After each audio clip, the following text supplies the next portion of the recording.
ಸ್ನೇಹಿತರೆ, ಒಬ್ಬ ವ್ಯಕ್ತಿದು PAN card ನಾವು ಅಪ್ಲೋಡ್ ಮಾಡಿರ್ತೀವಿ. ಐಡಿ ಮತ್ತೆ ಪಾಸ್ವರ್ಡ್ ನಿಮ್ಗೆ ಕೊಟ್ಟಿರ್ತೀವಿ. ಆ ಐಡಿ ನಂಬರ್ ಪಾಸ್ವರ್ಡ್ ಅನ್ನ ನೀವು ಕೊಟ್ಟ ನಂತರ ಅದು KYC ವೆರಿಫೈ ಆಗಿದೆ ನೀವು ಚೆಕ್ ಮಾಡಬೇಕು. ಸೊ ಅದಕ್ಕೆ ನೀವು ಏನ್ ಮಾಡ್ಬೇಕಂದ್ರೆ, ಇಲ್ಲಿ ರೈಟ್ ಸೈಡ್ ಮೇಲ್ಗಡೆ ಪ್ರೊಫೈಲ್ ಅಂತ ಆಪ್ಷನ್ ಇದೆ.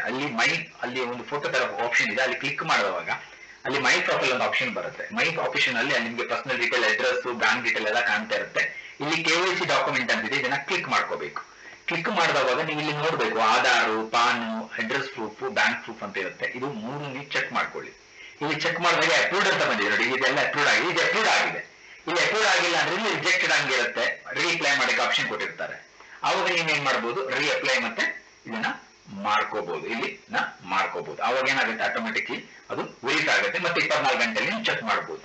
ನೀವು ಸೇಫರ್ ಸೈಡ್ಗೆ ಇಲ್ಲಿ ಏನಾದ್ರು ನೀವು ಡಾಕ್ಯುಮೆಂಟ್ ಅಪ್ಲೋಡ್ ಆಗಿರ್ಲಿಲ್ಲ ಅಂತಿದ್ರೆ ಅದನ್ನ ಮತ್ತೆ ರೀಅಪ್ಲೋಡ್ ಮಾಡಿ ಒಂದು ಇಮೇಲ್ ಅಂತ ಆಪ್ಷನ್ ಇದೆ, ಅಲ್ಲಿ ಹೋಗಿ KYC ಅಂತ ಸೆಲೆಕ್ಟ್ ಮಾಡಿ ಅಲ್ಲಿ ಅವರಿಗೆ ನೀವು ಅಪ್ಡೇಟ್ ಮಾಡಿದ್ರೆ ಅದು ವೆರಿಫೈ ಮಾಡ್ಕೊಳ್ತಾರೆ. ಇದು ವೆರಿ ಇಂಪಾರ್ಟೆಂಟ್. ಯಾರದೇ ಡಾಕ್ಯುಮೆಂಟ್ ಸಬ್ಮಿಟ್ ಆದ ನಂತರ ಆಮೇಲೆ ನೀವು ಇದನ್ನ ವೆರಿಫೈ ಮಾಡ್ಕೋಬೇಕು.